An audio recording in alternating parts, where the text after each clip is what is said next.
Hello everyone, जैसा कि आप सभी को पता है कि अब सीजीएल और सीएचएसएल के एग्जाम डेट्स आउट हो चुके हैं। सीजीएल जो है 11 अप्रैल से शुरू होकर 21 अप्रैल तक चलने वाला है। वहीं सीएचएसएल जो है 24 मई से शुरू होकर 10 जून तक चलेगा।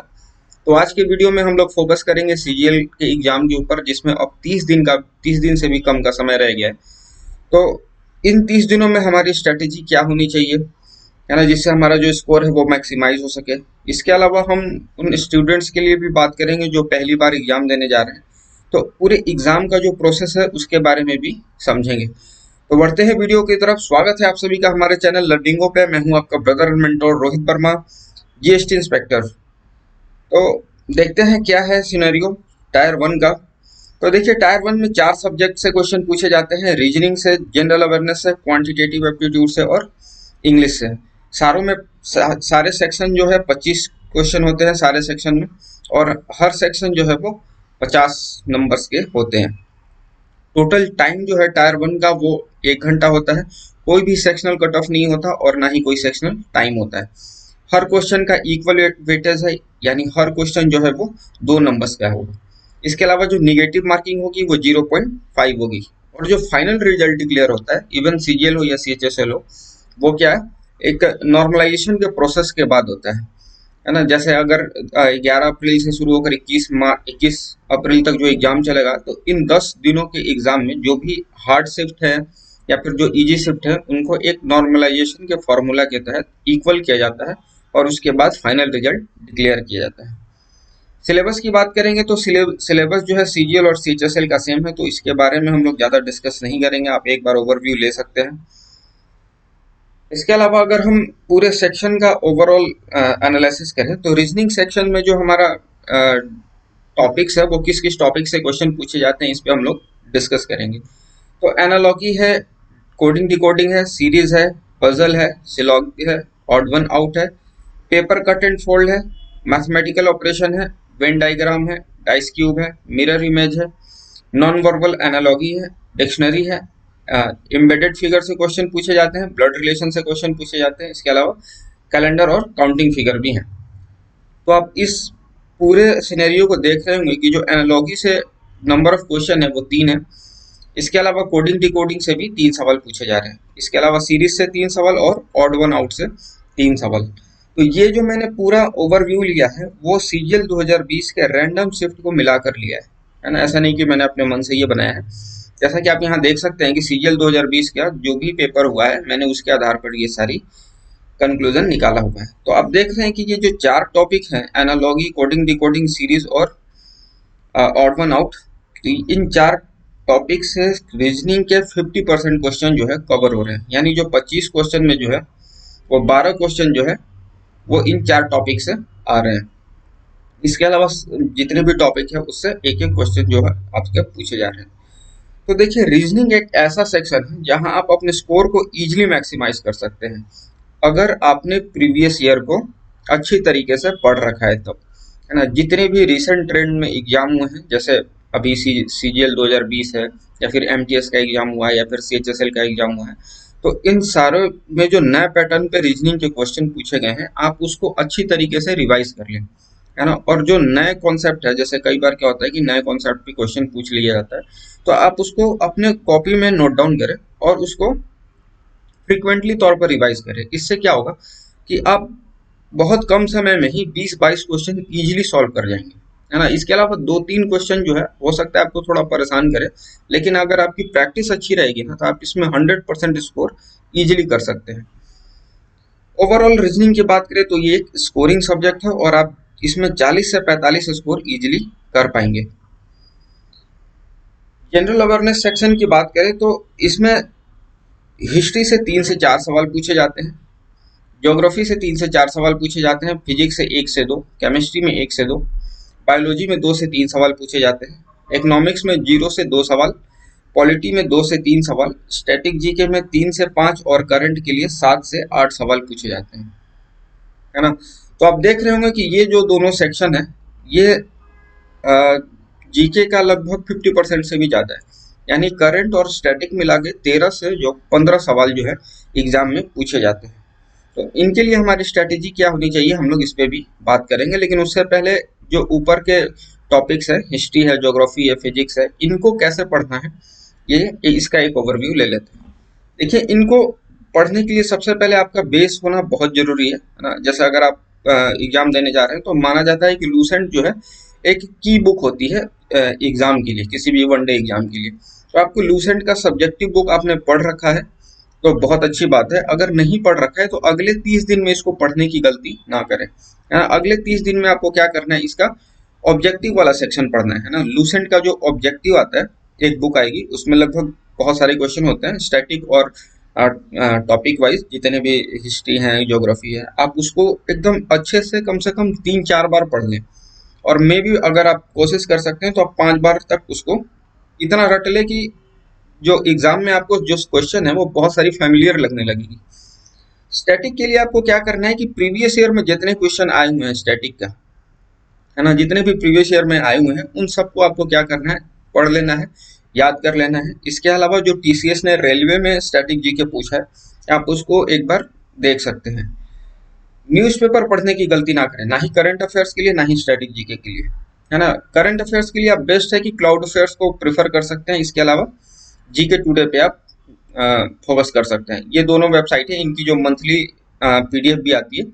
इसके अलावा जो इन्होंने पर डे के अकॉर्डिंग भी अपडेट करते हैं ये करंट अफेयर्स को, तो आप मंथली ले सकते हैं। अगर आपके पास अब जैसे 30 दिनों का समय रह गया है तो आप पर डे का तो नहीं सोच सकते, लेकिन आप मंथली जो वाला है जो है उसको अच्छे से पढ़ सकते हैं।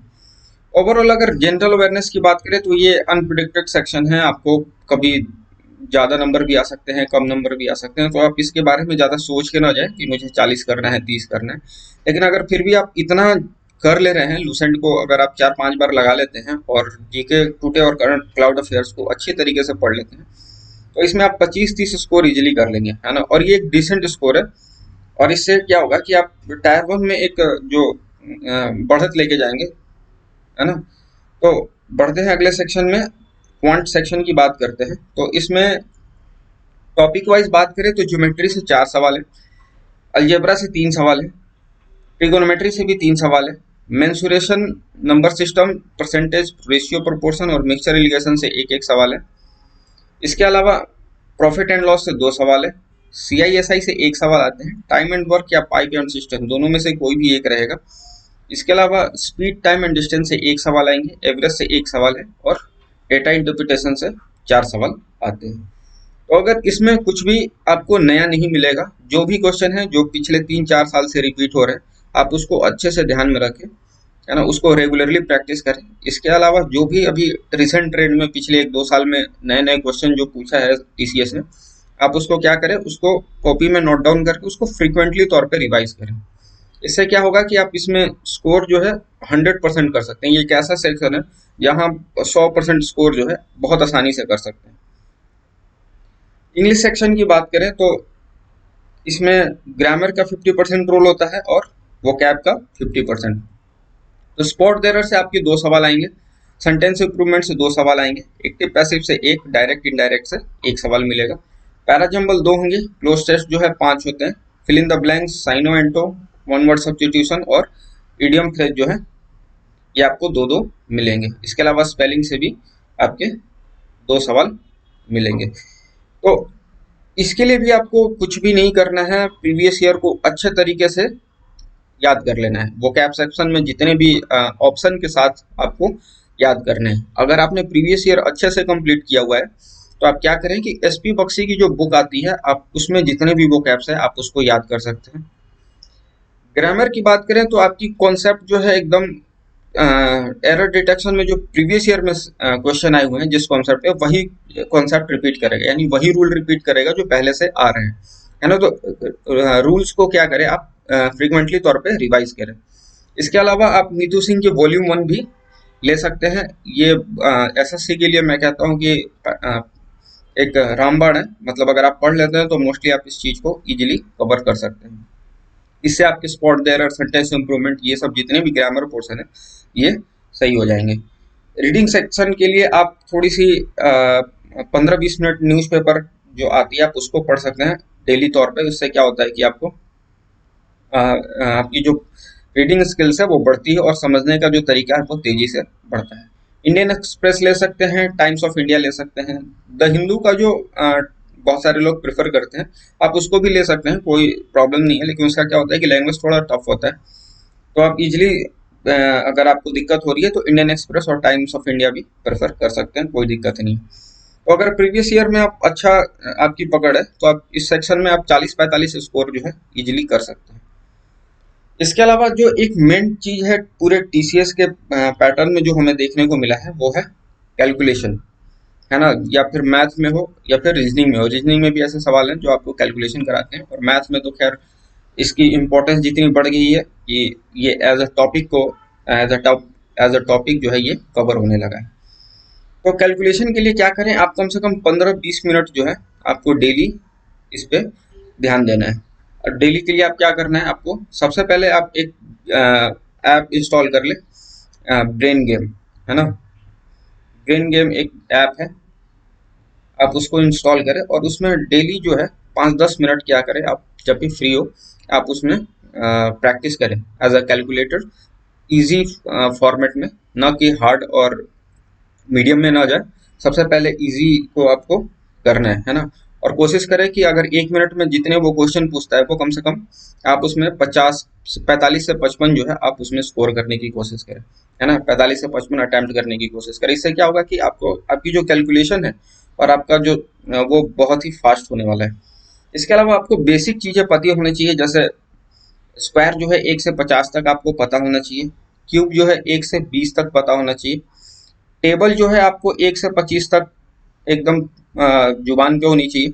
इसके अलावा जितने भी डिविजिबिलिटी रूल्स पूछ रहा है एसएससी या फिर टीसीएस, और पाइथागोरस ट्रिपलेट्स, आपको इसको क्या करना है, एकदम याद कर लेना है। इसके अलावा पेपर सॉल्व करने के लिए आप यूनिट डिजिट लास्ट डिजिट को देख सकते हैं। वैल्यू पुटिंग भी एक बहुत ही स्मार्ट मेथड है, आप इसके थ्रू भी आपको ये चीज़ आपको पता होनी चाहिए कि इसके थ्रू सवाल कैसे सॉल्व होते हैं। इसके अलावा कोई भी क्वेश्चन को 2 बार से ज़्यादा अटेम्प्ट ना करें, है ना। जैसे आप कोई क्वेश्चन कर रहे हैं और उसमें पहली बार में फंस जाते हैं तो आप दूसरी बार रिवाइज कर सकते हैं कि कहीं मेरी गलती तो नहीं है। तीसरी बार ये गलती ना करें, तीसरी बार के लिए आप छोड़ दें, वहाँ पे क्वेश्चन नंबर लिख दें कि ये 18 नंबर क्वेश्चन था जिसमें फंस गया, और उसको मार्क कर दें, ताकि जब आप पेपर जो आखिरी के समय में अगर आपको गो थ्रू करने का टाइम मिले तो उस चीज़ को एक बार देख सके कि कहाँ गलती है। उस समय क्या हो सकता है आपकी चीज़ें आसानी से दिख जाए। इसके अलावा पेपर जब आप सॉल्व करें तो स्किप करना जरूर सीखें कि कौन सा पेपर जो है आप कौन सा क्वेश्चन जो है आपको स्किप करना है। देखिए, जो एग्जाम में क्वेश्चन पूछे जाते हैं वो 3 कैटेगरी में पूछे जाते हैं, 1, 2 और 3। इसमें 1 कैटेगरी में क्या होता है कि लेस देन 20 सेकेंड जो है आपका क्वेश्चन एक क्वेश्चन में सॉल्व करने में समय लगता है, और ये जो है अप्रोक्स 40 सेकेंड का लगेगा, और ये अप्रोक्स 60 सेकेंड या एबव, है ना। तो इससे क्या होगा आपको कि 3 राउंड में आपको पेपर सॉल्व करने का आइडिया हो जाएगा। अगर आप प्रैक्टिस से ही करेंगे, जैसे मॉक अगर आप लगाते हैं तो उसी में स्टार्ट करिए कि कौन से क्वेश्चन जो है आपके 20 सेकंड में सॉल्व हो रहे हैं, कौन से क्वेश्चन आपके 40 सेकंड में सॉल्व हो रहे हैं, कौन से क्वेश्चन जो है 60 से या फिर उससे ज़्यादा समय में सॉल्व हो रहा है। तो इससे क्या होगा कि आपको एक ओवरऑल आइडिया मिल जाएगा कि कौन से क्वेश्चन को स्किप करना है और कौन से क्वेश्चन को पहले बनाना है और कौन से क्वेश्चन को बाद में बनाना है ना। इसके अलावा जितने भी रिपीटेटिव कैलकुलेशन पूछ रहे हैं, जैसे रेडियस 7 और 14 पे जो सर्कल के क्वेश्चन पूछे जाते हैं, आप उसको एकदम दिमाग में बिठा लें। इसके अलावा सीआई में क्वेश्चन पूछे जाते हैं 10% पे उसका 3 ईयर्स का इफेक्टिव रेट परसेंट क्या होगा, 5% पे 3 ईयर के लिए इफेक्टिव परसेंटेज क्या निकलेगा, एलसीएम क्या होगा 3, 7, 11 का। तो इन सब चीज़ों पे फ्रिक्वेंटली टीसीएस क्वेश्चन पूछ रहा है। अगर आपको ये सब करके नहीं जा रहे हैं, अगर आप इनमें प्रो नहीं बन रहे हैं, तो आप ये गलती कर रहे हैं, और इसका खामियाजा आपको न सिर्फ प्री में, इवन मेंस में भी उठाना पड़ सकता है ना। और अब आगे बात करेंगे कि पेपर अटेम्प्ट करने का बेस्ट तरीका क्या है ना। तो मैं कहता हूँ कि अगर आप पेपर अटेम्प्ट कर रहे हैं तो जंप मेथड से अटेम्प्ट करें, यानी पहले आप जीके सेक्शन को सॉल्व करें, उसके बाद इंग्लिश सेक्शन को सॉल्व करें, उसके बाद रीजनिंग सॉल्व करें, और बाकी जो समय बचता है वो आप मैथ पे फोकस करें। तो जीके आपको अटेम्प्ट करने में 4 से 5 मिनट का समय लग सकता है अगर आपकी रीडिंग स्किल्स अच्छी है तो। इंग्लिश में भी आप 8 से 10 मिनट तक इजीली कर सकते हैं, यानी आप देखिए तो 15 मिनट में जीके और इंग्लिश सेक्शन जो है आपका इजीली कवर हो जाएगा। बाकी के 15 मिनट में आप रीजनिंग को सॉल्व करने की कोशिश करें, है ना, कोशिश करें कि 12 से 13 मिनट में करने की कोशिश करें।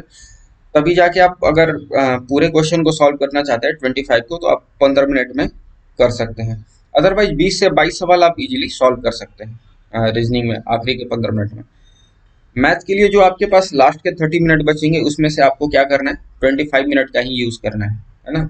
25 मिनट में क्या करना है, मैथ को सॉल्व करने की कोशिश करें, उससे अधिक नहीं टाइम लेना है। आखिरी के 5 मिनट आप क्या करें, पूरे पेपर को गो थ्रू करें, है ना। हो सकता है आखिरी मिनट में क्या होता है कि बहुत सी चीजें हमें याद आ जाती हैं। इसके बाद हम लोग बात करेंगे मॉक टेस्ट की, है ना, कि मतलब आखिरी के जो 30 दिनों में जो हम पढ़ने वाले हैं वो क्या पढ़ने वाले हैं, है ना, और जो मॉक टेस्ट लगाना है वो कैसे लगाना है। तो पढ़ाई की बात करें तो आपको मोस्टली जीके और करंट अफेयर्स पे ही आखिरी के 30 दिन में आपको फोकस करना है। और बाकी के सब्जेक्ट के लिए जो मैंने आपको बता रखा है कि जो आपने कॉपी में नोट डाउन किया हुआ है, सिर्फ वही करने की कोशिश करें। इसके अलावा कुछ भी एक्स्ट्रा नई चीजें आपको नहीं पढ़नी है ना। और आखिरी के 30 दिनों में जो है आपको सिर्फ मॉक लगाने हैं, इसके अलावा आपको नथिंग एक्स्ट्रा आपको पढ़ना है। और मॉक भी जो लगाने हैं वो 1 to 1 मेथड पे लगाने हैं, है ना। अब 1 to 1 मेथड क्या है, इसके बारे में भी थोड़ा डिस्कस करते हैं। जैसे आज मान लेते हैं अगर आप मंडे से मॉक लगाना शुरू करते हैं, तो मंडे को आपको क्या करना है, एक मॉक लगाना है। ट्यूसडे को क्या करना है, 2 मॉक लगाना है। और फिर वेडनेसडे को एक मॉक लगाना है। और इस तरीके से क्या करें, ये टर्म लेके चलते रहें। तो मॉक को लगाना बहुत बड़ी चीज नहीं होती है ना। मॉक को एनालिसिस करना भी बहुत ही इंपॉर्टेंट है। मैं तो कहता हूँ मॉक लगाने से ज्यादा उसका एनालिसिस करना बहुत ही इंपॉर्टेंट है। तो आपको कैसे करना है एनालिसिस, इस पे भी डिस्कस करते हैं। देखिए, जब भी आप मॉक लगाएं तो अपने साथ अपने साथ एक नोटबुक रखें। और एनालिसिस करते वक्त आपको ये ध्यान में रखनी है कि कौन सा आपका वीक पॉइंट है और कौन सा स्ट्रॉन्ग पॉइंट है। इसके अलावा मॉक में आप जो भी गलती करते हैं, जैसे जो भी सिली मिस्टेक्स करते हैं, तो आपको क्या करना है, सारे को अपने कॉपी में नोट डाउन करना है ना। जो भी आपके वीक पॉइंट्स है, जो भी आपके स्ट्रॉन्ग पॉइंट है, सारे को कॉपी में नोट करें। इसके अलावा कोई कॉन्सेप्ट है जो जो आपके मॉक में आपसे जो सवाल नहीं बने हैं उस कॉन्सेप्ट में, तो उस कॉन्सेप्ट को क्या करें, अपने कॉपी में नोट डाउन करें। इसके अलावा आपको क्या करना है, जितने भी, जैसे आप किसी क्वेश्चन में बहुत एक्स्ट्रा टाइम ले लिए हैं, जैसा जो सवाल आपको लगता है कि 30 सेकंड से ज़्यादा में नहीं बनना चाहिए था, आपने उसमें 50 सेकंड 60 सेकंड ले लिया, तो आप इस चीज़ को नोट डाउन करें। और जब आप सेकंड डे ट्यूसडे को मॉक लगाने जाए, तो मंडे वाली जितनी भी आपकी एनालिसिस है ना, कॉपी, उसको एकदम अच्छे तरीके से पढ़ें, है ना। जो कॉन्सेप्ट आपने नहीं बनाए थे उसको दोबारा से रिवाइज करें। और तब जाके सेकंड डे में आपको मॉक लगाने हैं। और फिर वही एनालिसिस जो है आपको सेकंड डे के लिए करनी है। और जो दो ये जो सेकंड डे में आप मॉक लगाएंगे वो बैक टू बैक लगाना है आपको, है ना। आधे घंटे के गैप पे आपको दोनों मॉक लगाने हैं। और फिर दोनों मॉक का पूरे दिन आपको क्या करना है, एनालिसिस करना है। और एनालिसिस करने के बाद, है ना, आपको क्या करना है, उसको कॉपी में नोट डाउन करना है। और सेम टर्म जो है वेडनेसडे के लिए चलेगा। और ये टर्म आपको मंडे टू फ्राइडे करना है ना। सैटरडे को आपको क्या करना है कि सैटरडे को आपको जितने भी आपने अपने कॉपी में चीजें नोट डाउन कर रहे हैं, है ना, उन सारों को आपको रिवाइज करना है ना। जितने भी आपने कॉपी में नोट डाउन करे हैं, जितने भी आपके वीक पॉइंट्स है, जितने भी कॉन्सेप्ट्स हैं, ये सारे को आपको नोट डाउन करना है। संडे को अपने दिमाग पे ज़्यादा प्रेशर ना डालें, हल्की फुल्की पढ़ाई करें। जीएस पे थोड़ा सा ध्यान दे लें, करंट अफेयर्स को पढ़ें, स्टैटिक जीके को पढ़ें, है ना। और संडे को बहुत ज़्यादा प्रेशर लेने की जरूरत नहीं है। संडे को थोड़ा सा आप इंजॉय कर सकते हैं, सो दैट कि जो आखिरी के आपके 5 दिन परफॉर्मेंस हो वो बेस्ट हो। इसके अलावा जो मॉक में आपको ध्यान देने वाली चीज है, अगर आपकी स्कोर कम हो रहा है ना, तो उस पर भी आपको ज्यादा चिंता करने की जरूरत नहीं है। मान लेते हैं आप 100 स्कोर कर रहे हैं, 120 स्कोर कर रहे हैं, तो आप ये परेशान मत हो, है ना। मॉक जो होते हैं मोस्टली आजकल एग्जाम से एक स्टेप ऊपर ही बनाया जाता है। मोस्ट इंपॉर्टेंट डेटा क्या है उसमें, आपकी परसेंटाइल चेक करनी है कि आपकी परसेंटाइल क्या है। और मॉक जो है मैंने बताया कि 55 मिनट में पेपर को कंप्लीट करने की कोशिश करें, क्योंकि बीच में बहुत सारे डिस्टर्बेंस भी होते हैं, जैसे इन्विजिलेटर आता है, साइन होता है। इसके अलावा आपको हो सकता है एक्स्ट्रा पेपर की जरूरत पड़े तो आप मांगते हैं, तो उस कंडीशन में आपकी जो कंसंट्रेशन है वो उसको थोड़ा देर के लिए हिल जाता है। इसके अलावा अगर आप मॉक लगा रहे हैं तो एक कंपनी का मॉक कभी भी यूज ना करें, कि एक पर्टिकुलर कंपनी का आप मॉक लगा रहे हैं और उसी को लगाते रहें, तो आपको इससे कुछ ज़्यादा बेनिफिट मिलने वाला नहीं है। आप क्या करें, 3 से 4 कंपनियों के मॉक खरीद ले, है ना, और सारे को पर डे के अकॉर्डिंग बारी बारी से उसको आप मॉक दें। इससे क्या होगा कि आपको डिफरेंट डिफरेंट 4-5 तरीके के पेपर को देने की आदत हो जाएगी। और पेपर में जब आप बैठेंगे एग्जाम के एक्चुअल लेवल में, तो आपको क्या होगा कि पेपर जो है ज़्यादा नया नहीं लगेगा, क्योंकि आपको नया फेस करने की आदत हो जाएगी, है ना। अगर पॉसिबिलिटीज है तो आप उससे भी ज़्यादा दे सकते हैं, कोई इशू नहीं है। और पेपर जो अटेम्प्ट करने का तरीका है वो इसी जॉब मेथड को ही फॉलो करें, इसके अलावा नहीं तो आप जैसा तैसे वही है कि आप अच्छा स्कोर करने में थोड़ी सी आपकी मुश्किल आ सकती है। इसके अलावा अगर हम लोग मॉक में अपनी बात करें, तो जैसे कि लर्निंगो भी क्या करता है, आपको मॉक टेस्ट प्रोवाइड करता है, जिसमें आपको जितने भी डिफरेंट सेक्शन है, फुल लेंथ है, प्रीवियस ईयर पेपर है, सेक्शनल टेस्ट है या फिर टॉपिक टेस्ट है, ये सारे हमारे जो मॉक है उसमें अवेलेबल है ना। डिफरेंट डिफरेंट कैटेगरीज के हैं। प्रीवियस ईयर भी जो है सीजीएल के प्रीवियस ईयर को सेक्शनल भी बनाया गया है, टॉपिक भी बनाया गया है और फुल लेंथ टेस्ट भी यूज करते हैं। इसके अलावा टीसीएस पैटर्न पे क्या है, एकदम न्यू क्वेश्चन आपको मिलेंगे, आप एक बार अटेम्प्ट करने की कोशिश करें, 2-3 पेपर फ्री हैं, और अपना फीडबैक भी दें। और अगर आप मॉक लगाते वक्त अगर आपकी कोई टॉपिक जो है कमजोर है, तो आप उसको वहां से टॉपिक वाइज टेस्ट में रिवाइज कर सकते हैं। तो thank you for watching and your support, keep watching. तब तक के लिए जय हिंद।